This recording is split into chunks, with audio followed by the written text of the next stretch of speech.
Will a newly unfrozen Steve Rogers have what it takes to do battle against Dr. Doom? Or will new revelations simply be too much for the Star-Spangled Man to handle? Well, let's hop into the pages of Captain America issue number 3 and find out what happens next together, shall we? So then, as this issue opens up, we're treated to another war story from Colton's past, this time long into the Iraqi conflict, post-mission accomplished, post-not finding any weapons of mass destruction, post-free elections, and even post Saddam. Understandably, a lot of people in Colton's unit are starting to wonder what the hell the point of any of this is. Why are we still here? Why are we still getting shot at? And why can't we just go home? One loudmouth in the unit has an answer, and that is because of 9/11. Because of terrorism, because freedom isn't free, and all that jazz. This discussion about who lacks patriotism ends up getting interrupted, though, when a car packed with explosives ends up chaotically careening into Colton and his people. The captain pulls out a sidearm and tries to fight off the explosive inevitable, but unfortunately it's all too late. More on this story later. Now, back in this story's present, Steve Rogers has finally gotten the opportunity to have a one-on-one audience with Dr. Doom, and shockingly, he isn't like anything that Thunderbolt Ross said he was. Steve hopes that if he can keep him chatting, maybe he can use this to his advantage and buy Colton and the Howling Commandos enough time to save the Americans from the embassy. Surprise, surprise, but Dr. Doom is actually a huge fan of Captain America. He says that he is a marvel of modern science, in 2 eras no less. Steve is less impressed, calling Victor a dictator like Hitler himself, only for Doom to respond by going, ha ha ha, that's silly, Hitler was elected. Doom, on the other hand, waged a revolution and threw off the yoke of an unfair and corrupt king. I mean, hey, you Americans can relate, right? And now Victor says that Marius Wolf and his resistance are basically just trying to do the same thing, steal power for themselves. The only difference is that Doom says he never had to steal power, for Doom simply is power. And to try and show Captain America just how truly magnanimous he is, Doom actually agrees to release all the hostages from the embassy. Only as Colton and the Howling Commandos make their way to the building, they realize that everyone inside is already dead at the hands of Doom's guards. Worse still, Colton is hallucinating, seeing the specter of a young Iraqi boy who died that day of the car explosion, though it's the specifics of the poor kid's death that are actually important. You see, if you're the reader like me, you probably jump to the conclusion, oh, did he die in the explosion? No, he died right afterwards when that loudmouth in Colton's squad opened fire on civilians, blaming them all for the death of the American soldiers. This cruel and unwarranted death ended up crushing Colton like no other horror of war ever had before. It torched the last bit of his patriotism that slowly but surely had been eroded over the years, and goes a long way to explain the sad, broken down, PTSD-ridden man we see before us now. More on this in a minute though. Back in the present, Dr. Doom, always one to stroke his own ego, decides to take Captain America on a walking tour of Latveria and all of its wonders. They stop by a fruit stall wherein an old woman talks about how safe she feels under Dr. Doom's control, that before, during the era of the King, she'd be robbed every day, but not now since Doom is in control. Marius is quick to point out that Victor didn't fix crime in Latveria, he just made it so that every criminal was terrified of him, knowing that they'd be killed if they stepped out of line. Steve, always the scholar of socio-political concepts, is quick to point out that this is one of those classic instances of sacrificing liberty for safety and security. A concept that was brought up all the time in this era, especially around the Patriot Act and other major governmental overstretches in power that we are still dealing with the fallout from today. Doom, of course, saved the big guns in this charm offensive for last, saying,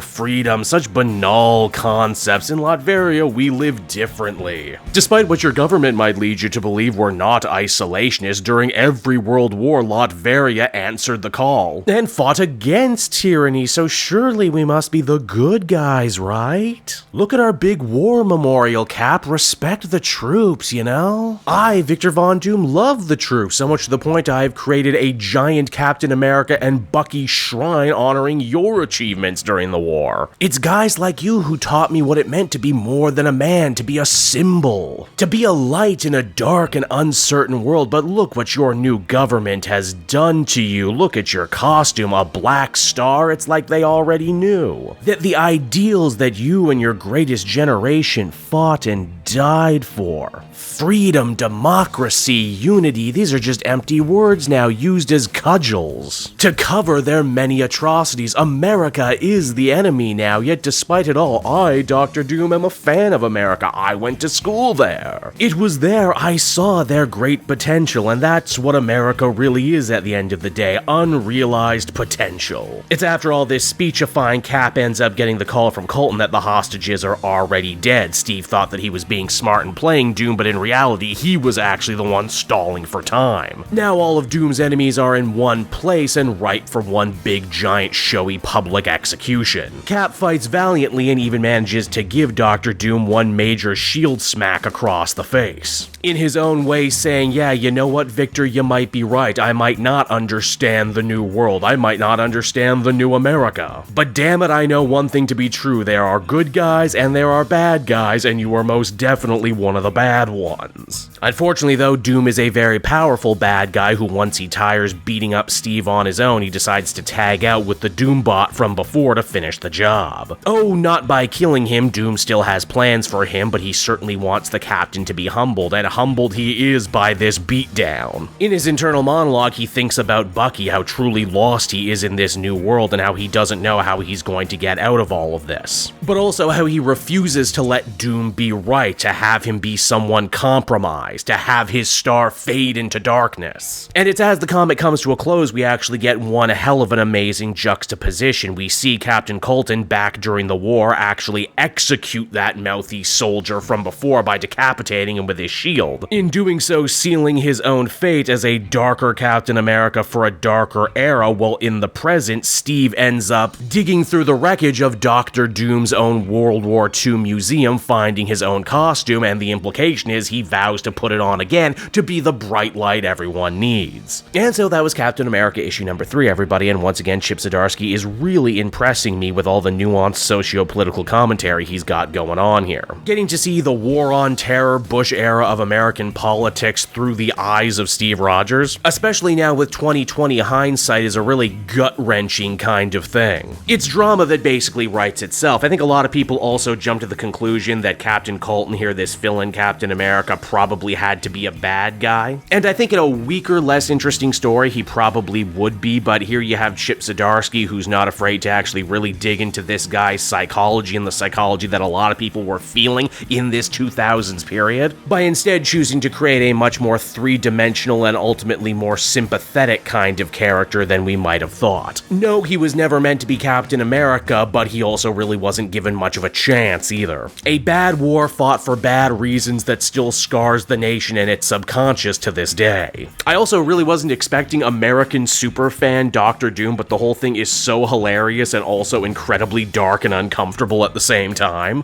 Victor basically doesn't even need to throw a punch to hurt Captain America in this issue, just twist and corrupt the very idea of American patriotism and exceptionalism for himself. And yet, despite all of it, Steve not only manages to remain resolute, but he manages to actually reach back to the thing that defined him to begin with, and find the inner hero, the inner good guy that was always there. And well, that's just beautiful to see now more than ever. Overall, I would give this one another very well-deserved 8.5 out of 10.